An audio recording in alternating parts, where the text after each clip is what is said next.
hace 38 minutos, Alicia Bárcena ha dicho que, tras lo dicho por el presidente López Obrador, para México el derecho a asilo es sagrado y estamos actuando en congruencia plena con las convicciones internacionales, otorgando asilo a Jorge Glass, el ex vicepresidente ecuatoriano, confiando en que el gobierno de Ecuador, gobierno facho, Ajá.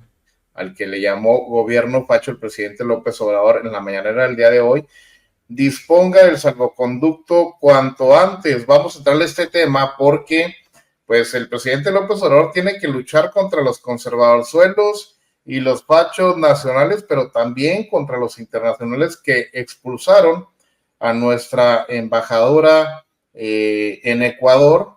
Y bueno, también se está buscando, ya se le brindó el asilo político por parte de México al ex vicepresidente ecuatoriano, pero a la solicitud del gobierno de México y también a la solicitud de Alicia Bárcena, ya contestó el gobierno ecuatoriano y dice que no otorgará ningún salvoconducto y que rompe totalmente relaciones con el gobierno mexicano, ya que regrese a la patria nuestra querida embajadora en Ecuador. Vamos a ver primero lo que comentó el presidente López Obrador en la mañanera del día de hoy y nos vamos contigo, mi querido Pepe Fuentes, y claro, sale que nos cuentas también que intercambiaste ayer en esa mañanera con el presidente López Obrador. Échame el video, Marvel.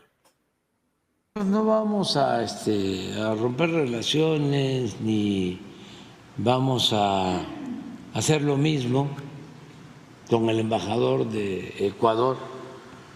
Vamos a ir a buscar a Raquel Serur. Hoy di instrucciones para que nos ayuden las Fuerzas Armadas, la Fuerza Aérea, y se traiga a nuestra embajadora, a Raquel Serur, que además es una gente excepcional, una intelectual de primer nivel, de la UNAM, filósofa, compañera de un gran filósofo, Bolívar Echeverría, ecuatoriano él, con una gran trayectoria de lucha social. Y Raquel la queremos mucho y es una mujer íntegra, con ideales, con principios. Entonces, vamos, porque le dieron 72 horas para que abandonara Ecuador. Entonces, hoy va a salir un avión a traerla. Se queda una misión en la embajada. Luchando contra los pachos nacionales y continentales e internacionales, mi querido Pepe. ¿Cómo ves? Excelente respuesta del presidente López Obrador, que aparte muestra, les da una clase de diplomacia, les dice, aquí su embajador será respetado y será tratado de manera digna, no como lo que están haciendo ustedes, mi querido Pepe. Bueno, primero que nada decir, mi querido Marcelino, que es muy interesante ver cómo la derecha internacional pues no les gusta al presidente López Obrador. También, Manu, pues tú sabes cómo el presidente se ha estado pues burlando de Javier Milei, ¿no? Y esto lo estábamos platicando el otro día, de cómo el presidente ha enfrentado a estos personajes que están cobrando un poco de fuerza, hay que decirlo. Vemos que en el caso de Perú, con Dina Boluarte, que ahorita está metida en un escándalo brutal por sus relojes, ya le renunció la ministra de Salud, la ministra de Educación, ya le están renunciando los ministros a Dina Boluarte, que también se ha enfrentado con el presidente López Obrador, y que el presidente López Obrador mantiene pues una política que no habíamos visto desde hace mucho tiempo, una política de unión latinoamericana, el hermano mexicano, el hermano grande de Norteamérica, porque nosotros pertenecemos a Norteamérica, al igual que Latinoamérica, pues no estábamos porque los gobiernos anteriores, tanto de Peña Nieto como Felipe Calderón y Fox, y bueno, lo sabe muy bien nuestro estimado cubano, este tema de la tontería de Fox, ¿no? El de come si te vas, ¿no? Que le dice a Fidel Castro, ¿no? Esto parte ridícula a un hermano que siempre ha apoyado a México, que es Cuba, que está viviendo un bloqueo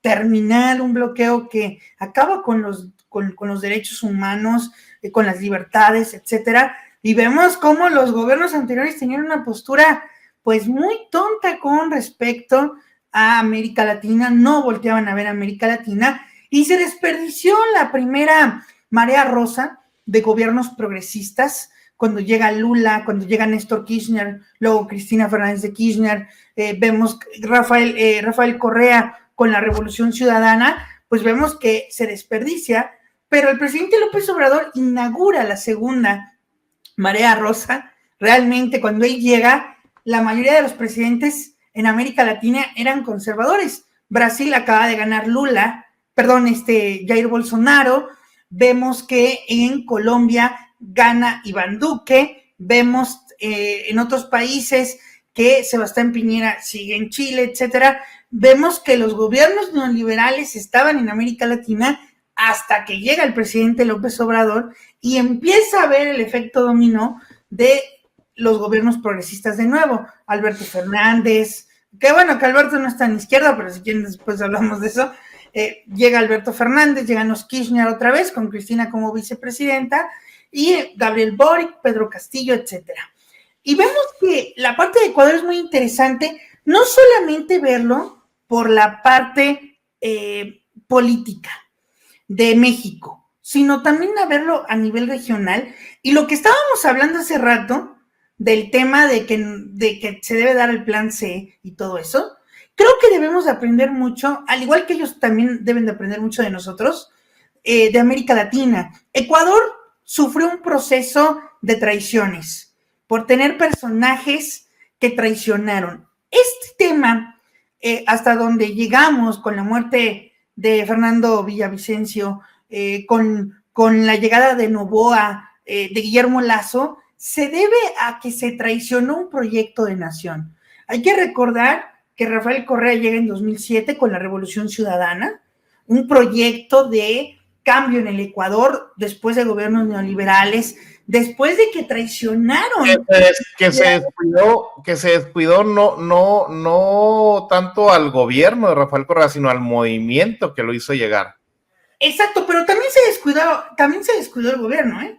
Ahorita vas a ver por qué. Porque vemos que los principios que fundan Ecuador con Eloy Alfaro, que fue un presidente muy bueno, incluso murió de una manera brutal como Madero, vemos que esos ideales los encarnó Correa, porque no hay que olvidar que Correa estuvo en un gobierno antes como ministro de Economía, renunció porque no estaba realmente pues en un lugar donde había los ideales que él pues profesa. Entonces vemos que Correa se mantuvo firme, pero también Correa, y lo vemos en los líderes de América Latina, en la mayoría, que se confió mucho de personajes como Lenín Moreno, que es uno de los traidores, que es como el Judas prácticamente de la Revolución Ciudadana.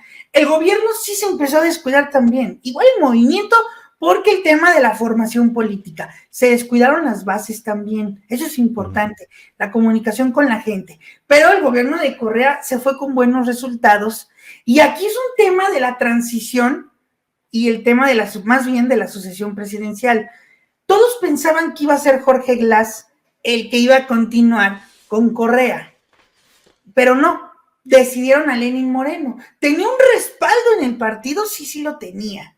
Y ahí es donde entra el tema de que Correa lo ponen contra las cuerdas y dice, pues si yo pongo a Jorge Glass, puede generar una inestabilidad dentro del partido. Ahí es donde Correa se topó también con la pared, y lo que no se dio cuenta que dentro de su gobierno ya estaba operando Lenín Moreno, porque fue su vicepresidente. Entonces, Lenín Moreno ya estaba operando dentro del gobierno de Correa, porque luego que toma posesión, traiciona a Correa, incluso empiezan a perseguir a Jorge Glass con el caso de Odebrecht, que ya estuvo en la cárcel, ya incluso ya le abrieron otros expedientes, porque el tema es que la revolución ciudadana no vuelva. La guerra judicial, o el lawfare, como bien se conoce, funcionó hasta el punto que el mismo Correa ya no está en Ecuador, él anda en el extranjero. Jorge Glass está ahorita en la embajada mexicana porque no pudieron vencer a la guerra mediática que tanto le ha hecho daño a Latinoamérica. Y el mismo Correa, yo tuve la oportunidad, la verdad, de poder saludarlo, de poder platicar con él rápido, y él habla de los medios de comunicación, cómo actúan políticamente. Lo hemos visto con el Clarín, con La Nación, que La Nación, por ejemplo, en Argentina se pierde de vista. Muchos creen que el Clarín es el que protege a Milei, y no, La Nación es la que protege a Milei. Se convirtió en el guardián. Ahí tienes a Majul, tienes a Jonathan Viale, tienes a Eduardo Feynman, a Pablo Rossi, defendiendo todos los días a Javier Milei. Entonces, y vemos que la prensa también internacional, como Mercurio, como El Comercio en Perú, que traen esa narrativa en contra de gobiernos de izquierda populares, ha funcionado porque no tienen una herramienta, que esa herramienta la deben de acoplar y deben de utilizarla, que es la conferencia matutina. La conferencia matutina es la mejor herramienta que tienes para combatir una guerra mediática. Es la mejor herramienta que puedes tener. Si Lula, si Dilma, si Cristina hubieran tenido conferencias mañaneras, la cosa sería otra. Incluso Milei, aunque no tenga su conferencia matutina, pero tiene a Adorni, este personaje que, bueno, es muy polémico en Argentina. Adorni, ¿qué hizo? Cuando se dio el escándalo con Milei en el tema de que se subió el sueldo, mediante él estaba diciendo que tenía que haber austeridad, ¿no? Y vemos que Adorni, ¿qué hizo? Sacó temas para golpear a los Kirchner y quitó en el centro del debate el tema, ¿vale? Va marcando la agenda, claro. Claro, va marcando la agenda y quitó el tema del aumento de sueldos de Milei y puso a los Kirchner. Entonces, si los Kirchner ahorita tuvieran una conferencia diaria, podrían contrarrestar. Entonces, la conferencia matutina es súper importante. Entonces, eso es lo que le falló al correísmo también. Hay muchos errores que tuvo Correa. Correa, la verdad, fue un gran presidente, dejó los mejores índices de seguridad, de economía. El Ecuador crecía muchísimo en América Latina, la seguridad en Ecuador era fenomenal. Obvio, hubo errores en materia de seguridad, pero vemos que ahora, y ya con esto termino para no robarme el micrófono, Ecuador se convirtió ya en un estado de combate porque Lenín Moreno empezó a abrirle las puertas al Fondo Monetario Internacional. Y también vemos que Guillermo Lasso, que era un banquero, que era un corruptazo y que no pudo estar en el poder porque la corrupción ya era enorme y que Lenín Moreno realmente ya le dejó un problema institucional, ya destruyó realmente al gobierno a tal grado que las cárceles se convirtió en un problema para Guillermo Lasso en ese sentido. Y vemos que Guillermo Lasso logra poner al candidato que es Daniel Noboa, de 36 años, que es un empresario joven y que pudo vencer en el tema electoral a Luisa González, que Luisa González era como el nuevo correísmo, porque no funcionó Andrés Arauz en las elecciones en el 21 contra Guillermo Lasso, pues ponen a Luisa González, pero no gana, y lo dice muy bien el presidente, porque instauraron la narrativa de un Estado fallido y de las alianzas supuestas del narcotráfico con el correísmo. Por eso es muy preocupante la narconarrativa que se quiere crear en México de que el gobierno mexicano está coludido con el narco, porque miren, hay periodistas incluso que se consideran de izquierda, que yo lo he visto, que llaman de que sí, estamos en un estado fallido. Ahí tienen a Anabel Hernández, que dice que sí, que estamos en un estado fallido, que no sé qué. Y eso propicia a que la narrativa estadounidense tenga peso. Ya la tuvo en Ecuador, a tal grado que Anthony Blinken firmó una guerra contra el narco, con el estilo Calderón, o al estilo también Colombia, el Plan Colombia, con Andrés Pastrana y con Álvaro Uribe. Vemos que con Ecuador se firmó antes de que se fuera Guillermo Lazo, y eso es lo que vimos en las escenas de televisión, en donde entraron estos grupos y tomaron el control del país prácticamente, y generaron ese terror para decir, vean, es que es por culpa del correísmo, porque hay mucha gente que gracias a los medios de comunicación seguían de que Lenin Moreno forma parte de la Revolución Ciudadana. Por eso es muy importante las conferencias. Entonces yo con esto concluiría que el tema es que hay que vencer la narconarrativa, porque ese es el plan para meter acá, de decir, vean, el gobierno está con los narcos, son financiados, el mismo Estados Unidos hasta se mete, incluso se desvió mucho el debate de la investigación del New York Times, cuando todos se fueron por el tema del teléfono de la periodista. Eso fue una distracción por parte de la oposición para que no viéramos que el gobierno de Estados Unidos está amenazando al gobierno ni siquiera el gobierno de López Obrador, está amenazando a Claudia Sheinbaum cuando dice, tenemos transferencias de los colaboradores más cercanos de López Obrador que ahora están en tu campaña. Esa es la advertencia. Entonces, ojo ahí, Estados Unidos va a operar porque no quieren a la izquierda. No hay que olvidar la revista de Economist, la portada que hace, que pone la mano así como diciendo fuera a la izquierda, etcétera. O sea, hay mucho en juego, y que este tema de Ecuador nos debe de servir, y también en la Argentina, que si quieren lo tocamos más adelante, para entender en dónde estamos parados en materia internacional. ¿Cómo ves, Manuel Ibarra, pues la clase de diplomacia que brinda el presidente López Obrador, el ejemplo positivo que da el gobierno de la Cuarta Transformación a los demás países en Latinoamérica, pero también cómo sigue siendo el presidente López Obrador y el gobierno de México y el proceso de transformación que estamos viviendo, pues el gran enemigo de los nuevos gobiernos conservadores en América Latina, y obviamente para el gobierno norteamericano también, Manu.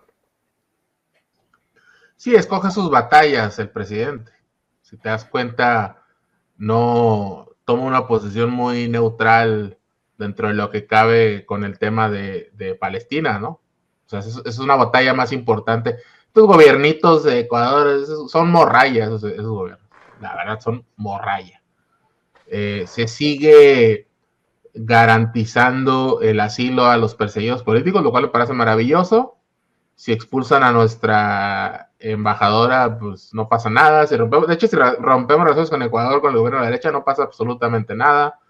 No hay grandes lazos comerciales.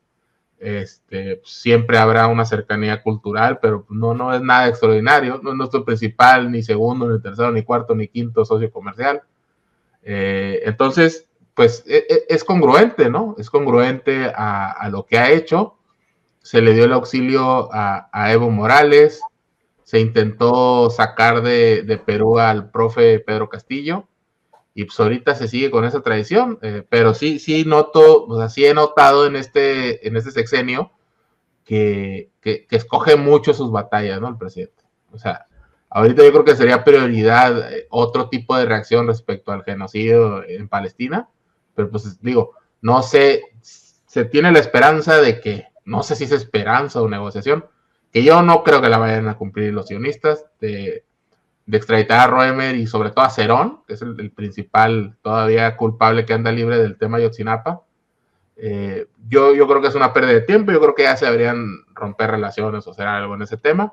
Pero pues sí, o sea, respecto al gobierno, no pasa absolutamente nada.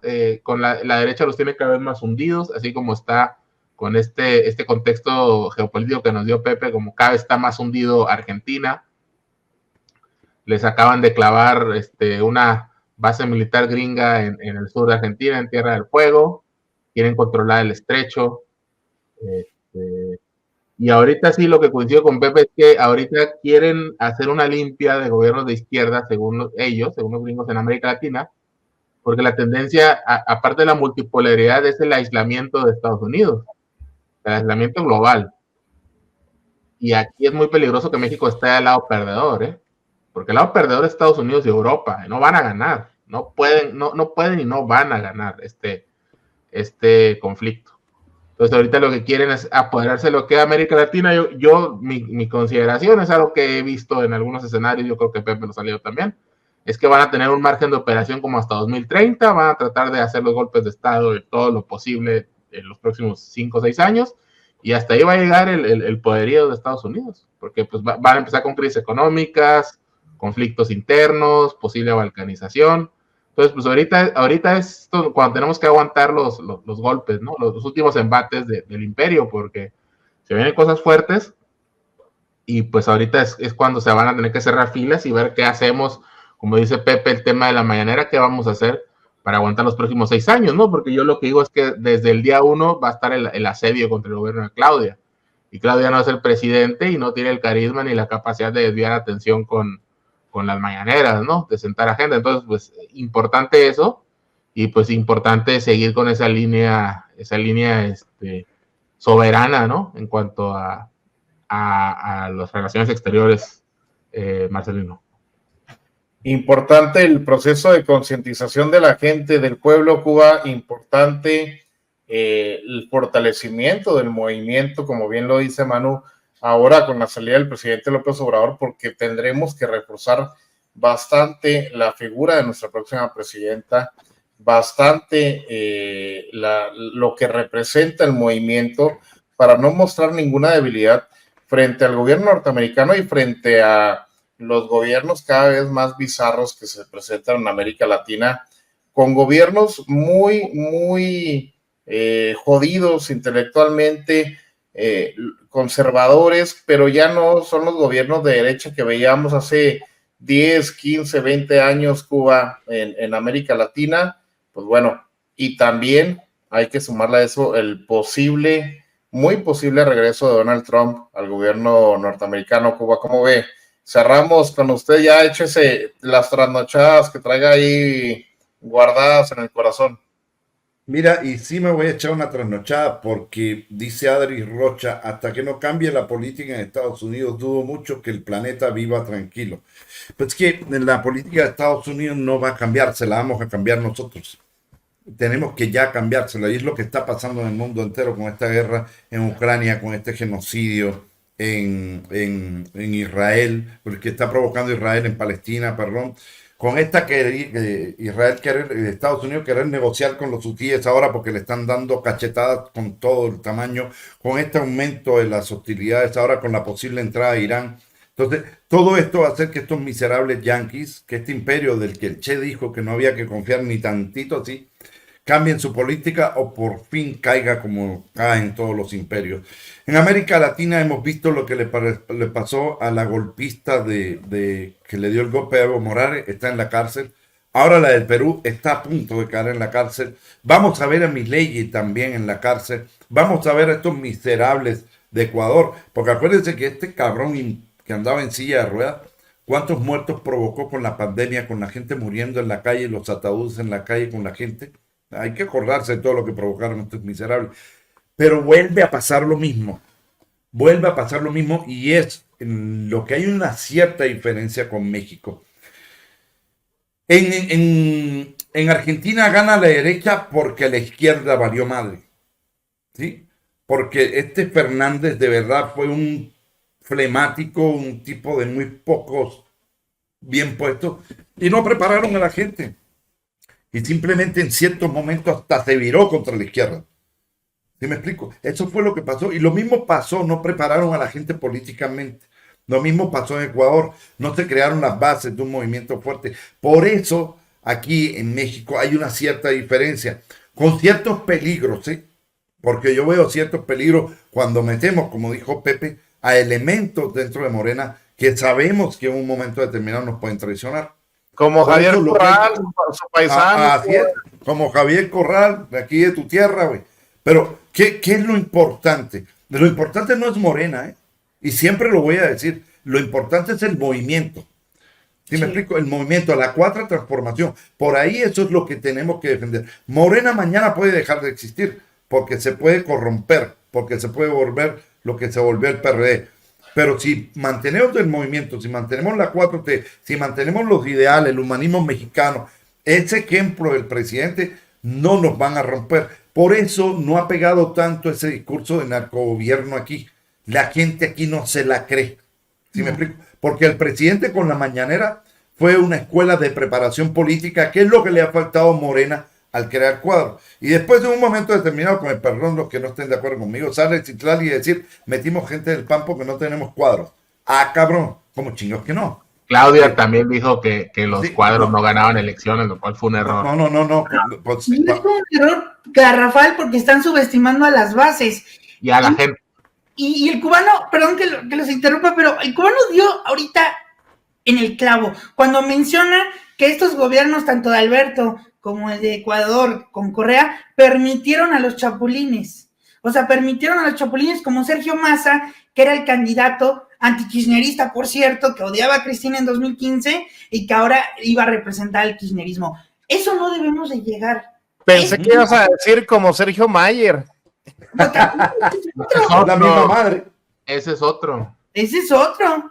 No lo vayan a querer poner de candidato a presidente en 2030, el cabrón. Entonces, mientras sigamos haciendo eso para buscar votación y no para buscar calidad de votación, porque hay muchos cuadros. Mira, aquí me encabronó mucho que viniera Claudia.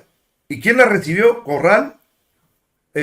¿Cómo se llama este cabrón? El otro grandote de Marce, que era diputado también. Y a la Torre, y de la Torre, puro panista, y los morenistas, no de raza pura, porque tampoco creo eso. Creo que también los jóvenes, hay muchos jóvenes que tienen que es ese cambio generacional.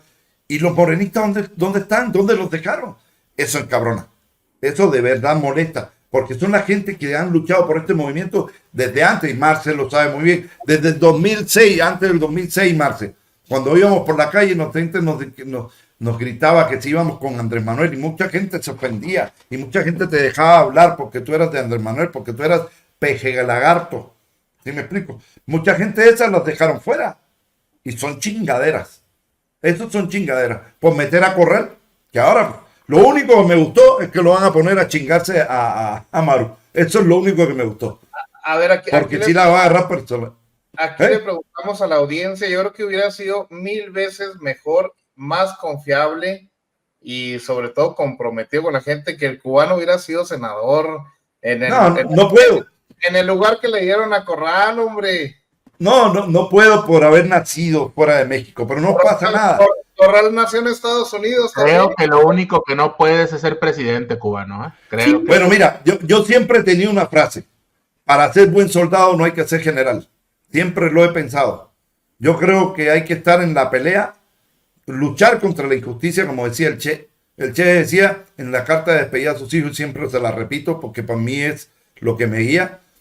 Y sean capaces sobre todo de luchar contra cualquier injusticia, contra cualquiera en cualquier parte del mundo. Es la cualidad más bella de un revolucionario. Es lo que ha hecho Andrés Manuel durante todos estos años. Y ese es el ejemplo de Andrés Manuel. Eso es el camino. El camino es ese. Aunque nos digan que es nuestro Mesías, como dijo un pendejo ahorita aquí, que somos amansados por Andrés Manuel. Pues deja que digan.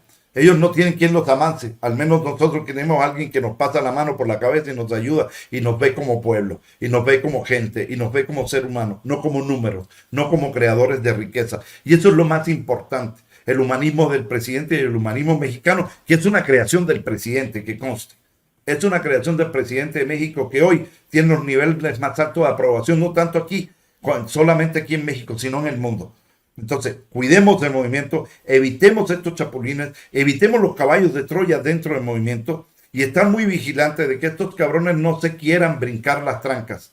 ¿Sí me explico? Hay muchos chavos, hay mucha gente como Itzul, como Andrea, como jóvenes que tienen que ser el cambio generacional. Ya los viejos vamos saliendo, pero tenemos que, como esa canción que tú me pusiste un día, Marce, en tu casa, que me hizo chullar, papá, enséñame, esa. Esto es lo que tenemos que hacer, explicarle a los chavos, hablarle a los chavos, decirles el por qué, concientizar. Yo siempre, ¿te acuerdas que te decía? Hay que concientizar a los servidores de la nación de este trabajo, y hacíamos trabajo de decirles el porqué y la importancia del trabajo social, de ayudar al desposeído, de estar con los pobres de la tierra, como dijo Martí, con los pobres de la tierra quiero yo mi suerte echar, el arroyo de la sierra me complace más que el mar. Es decir, la sencillez de la gente. Y de verdad, mientras hagamos eso, tendremos un movimiento muy, muy fuerte y de masas y de las bases, como dice Pepe. Hay que luchar porque las bases se consoliden, porque la base es el cimiento de toda la edificación de un movimiento revolucionario.